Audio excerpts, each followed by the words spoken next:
আসসালামু আলাইকুম ওয়া রাহমাতুল্লাহি ওয়া বারাকাতুহু। আমি রিয়াজুল জান্নাত 786 ইউটিউব চ্যানেলের সকল বন্ধুদেরকে আমি আন্তরিকভাবে সালাম, শুভেচ্ছা, অভিনন্দন জানাই।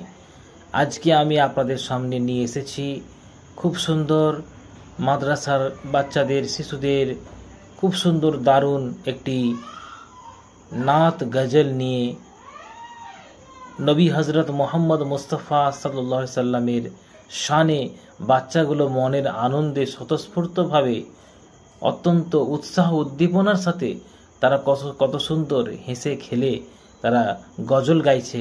আপনারা একটু দেখে যান।